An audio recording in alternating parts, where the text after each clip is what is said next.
Melakukan pemantauan, tetapi untuk penjualan-penjualan yang dilaksanakan gitu, yang ada di dalam platform e-commerce sesuai dengan Undang-Undang ITE dan PP PSTE, PP mengenai penyelenggara sistem dan transaksi elektronik, itu lapis pertama yang harus mengontrol dan bertanggung jawab terhadap substansi yang dijual di dalam lapaknya, di dalam platformnya itu adalah dari e-commerce yang bersangkutan.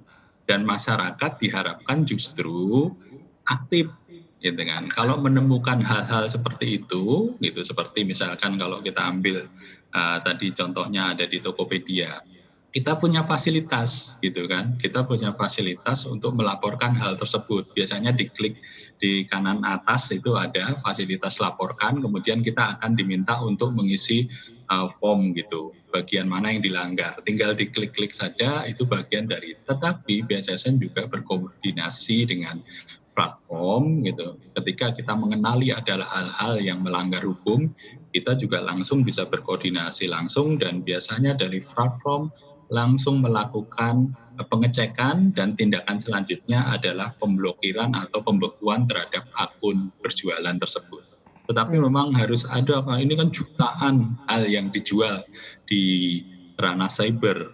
Peran aktif masyarakat untuk melaporkan hal-hal seperti itu bila menemui itu akan sangat baik. Walaupun kita juga melakukan pemantauan, teman-teman di platform e-commerce juga melakukan pemantauan terhadap lapak mereka masing-masing.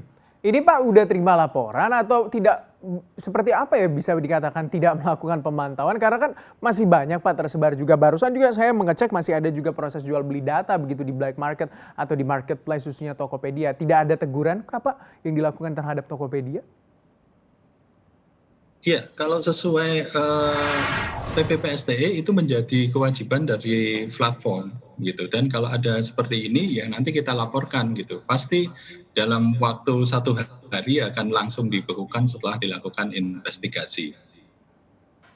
Tapi sebenarnya bagaimana Pak koordinasi antara BSSN dengan stakeholder terkait? Misalnya kalau untuk keamanan data dengan e-commerce, terus dengan perbankan dan juga dengan orang-orang ataupun mungkin lembaga-lembaga yang melakukan penghimpunan data masyarakat yang begitu banyak yang menjadi sebuah big data dan juga menjadi database begitu ya Pak. Bagaimana sebenarnya koordinasinya untuk bisa menjaga keamanan data masyarakat ini?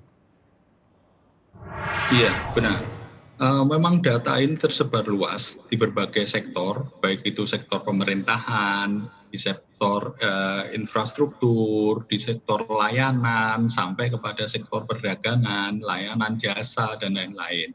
Nah, bagaimana strategi BSSN untuk mengamankan data yang begitu tersebar luas itu sudah ada di dalam undang-undang dan kemudian tadi turunan dari undang-undang ITE adalah PP PSTE PP 71 tahun 2019. Di situ peran pemerintah satu, fasilitasi, kedua melindungi kepentingan umum. Nah, strategi yang dijalankan adalah dari sisi pemerintah kita menyiapkan regulasi dan standarisasi, kemudian melakukan pengawasan terhadap penerapan standar tersebut. Secara nasional kita sudah punya yang namanya Standar Nasional Indonesia SNI 27001. Ini mengenai bagaimana keamanan dalam tata kelola informasi.